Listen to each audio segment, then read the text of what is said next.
La mort de Jésus-Christ est l'événement central de la théologie chrétienne. C'est un moment lourd de chagrin, de sacrifice et de questions profondes sur la nature du bien et du mal. Comment un acte aussi horrible a-t-il pu faire partie du plan de Dieu? Cette question a résonné à travers des siècles de débats théologiques. La crucifixion du Christ était-elle uniquement la volonté de Dieu, un acte préordonné pour racheter l'humanité? Ou était-ce l'œuvre du diable, un triomphe rusé des ténèbres sur la lumière? Les évangiles offrent une tapisserie complexe d'événements menant à la crucifixion. Nous voyons la main de Dieu dans les prophéties qui ont prédit les souffrances de Jésus. Pourtant, nous sommes également témoins de l'influence insidieuse de Satan, tentant Judas et poussant les foules à réclamer la mort de Jésus. Cet essai explorera l'apparente dichotomie entre la volonté divine et l'influence satanique dans la mort de Jésus. En examinant des passages bibliques clés, nous tenterons de faire la lumière sur ce mystère persistant au cœur de la foi chrétienne. Des siècles avant la naissance de Jésus, les prophètes hébreux ont parlé d'un Messie à venir. Leurs paroles brossaient le portrait non pas d'un roi triomphant, mais d'un serviteur souffrant. Le psaume 22, par exemple, décrit avec une précision déchirante le tourment et l'humiliation de celui qui a été transpercé pour nos transgressions. Ce psaume préfigure les événements de la crucifixion avec une exactitude saisissante. Le prophète Isaïe a également parlé de la souffrance du Messie dans Isaïe 53. Ici, le Messie est décrit comme un homme de douleur, habitué à la souffrance, portant les péchés de la multitude. Ces prophéties, gravées dans les Écritures juives bien avant que Jésus ne marche sur la terre, indiquent un plan divin en cours de réalisation. Elles suggèrent que la mort de Jésus n'était pas un accident tragique, mais un événement prédéterminé, tissé dans la trame même de la création. Ces prophéties n'ont pas échappé à Jésus. Tout au long des évangiles, il parle de sa mort et de sa résurrection imminente. Il comprend que sa mission est d'accomplir l'ancienne alliance et d'offrir le salut par son sacrifice. Si les Écritures indiquent clairement que Dieu connaissait à l'avance la mort de Jésus, elles révèlent également le rôle actif de Satan dans les événements qui ont conduit à la crucifixion. Les évangiles dépeignent Satan comme une force rusée et trompeuse, cherchant à contrecarrer le plan de Dieu à chaque instant. Dans l'évangile de Luc, nous voyons Satan entrer en Judas Iscariote, le disciple qui finira par trahir Jésus. Cet acte de possession suggère que Judas n'agissait pas uniquement par cupidité ou par ambition personnelle.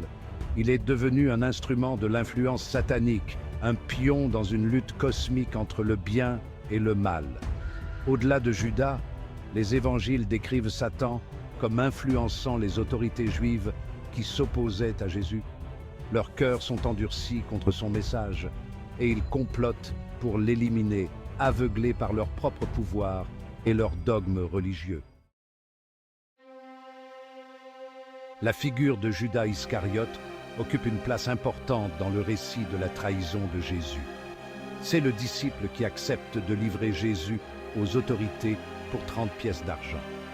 La trahison de Judas est un moment charnière, déclenchant la chaîne d'événements qui culmine avec la crucifixion. L'évangile de Jean suggère que Judas était déjà en train de trahir Jésus avant même que Satan n'entre en lui. Jean 6, 70 décrit Jésus disant « N'est-ce pas moi qui vous ai choisi, vous les 12, et pourtant l'un de vous est un diable ». Cette déclaration implique que Judas nourrissait des ténèbres en lui avant même que l'influence de Satan ne s'empare de lui. Si les actes de Judas sont indéniablement répréhensibles, son histoire soulève des questions complexes sur le libre arbitre et la prédestination. Dans quelle mesure Judas était-il un participant consentant au plan de Satan? Était-il vraiment maître de son propre destin ou n'était-il qu'une marionnette dansant au bout des ficelles du destin? Section 5. L'agonie au jardin. Le combat de Jésus avec le destin. La nuit précédant sa crucifixion, Jésus se rendit au jardin de Gethsémani pour prier. Sachant ce qui l'attendait, il fut envahi par l'angoisse.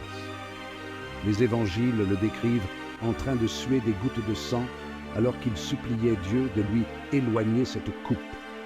Luc 22, 42. Cette scène poignante révèle le côté humain de Jésus. Il n'est pas un automate stoïque, résigné à son sort. Il expérimente le poids de la peur et du désespoir humain face à la souffrance et à la mort. Pourtant, au milieu de son agonie, Jésus se soumet finalement à la volonté de Dieu en disant « Néanmoins, que ce ne soit pas ma volonté, mais la tienne qui soit faite. » Luc 22, 42. Section 6. Condamnation et désespoir.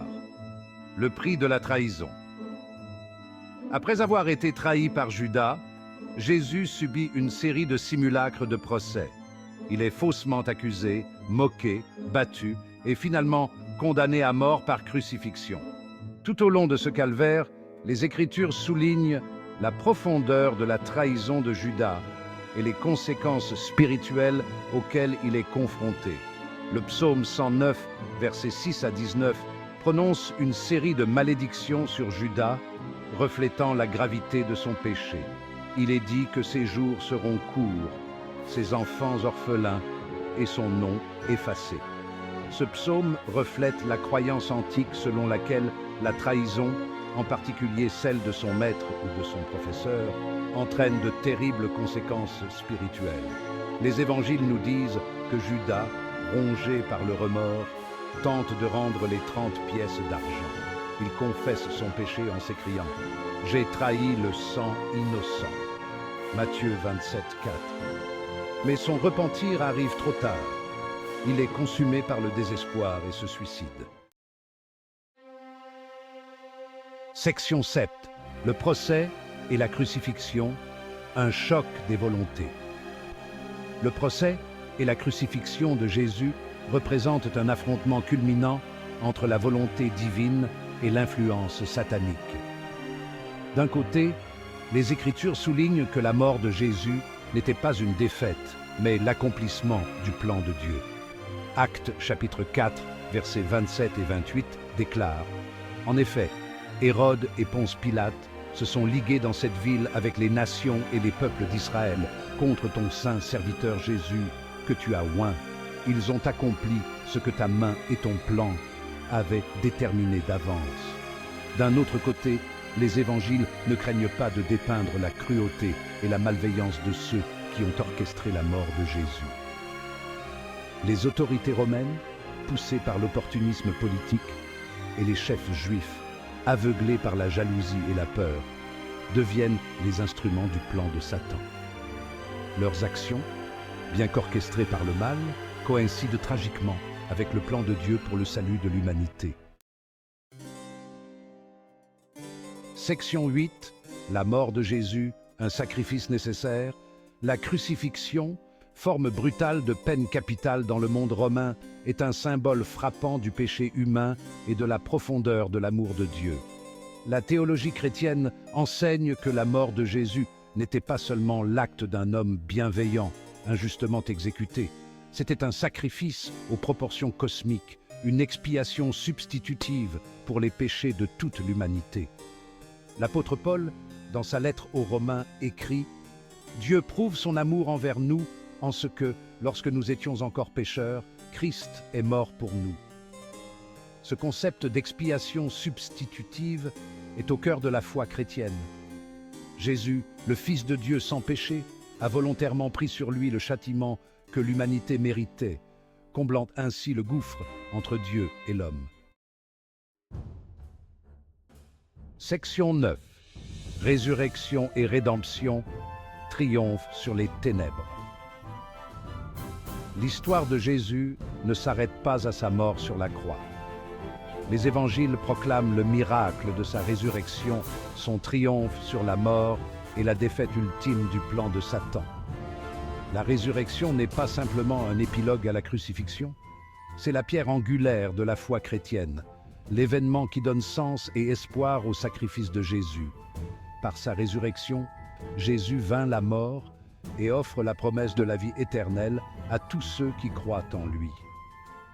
Cet acte de puissance divine réaffirme que le plan de Dieu, bien que souvent mystérieux et douloureux, triomphe finalement des forces du mal. La résurrection transforme la croix, symbole de défaite, en symbole d'espoir, de victoire et de rédemption. Section 10. Conclusion. Le paradoxe de la volonté divine et du choix humain.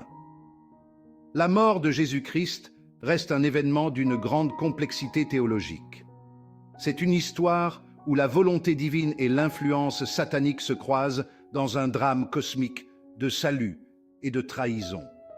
Si les Écritures enseignent clairement que la mort de Jésus faisait partie du plan de Dieu pour racheter l'humanité, elles révèlent également le rôle actif de Satan dans les événements qui ont conduit à la crucifixion. Ce paradoxe apparent, l'interaction entre la prédestination et le libre arbitre, fait l'objet d'un débat théologique permanent depuis des siècles. En fin de compte, la mort de Jésus nous met au défi de nous confronter au profond mystère de l'amour de Dieu et à la réalité du mal dans le monde.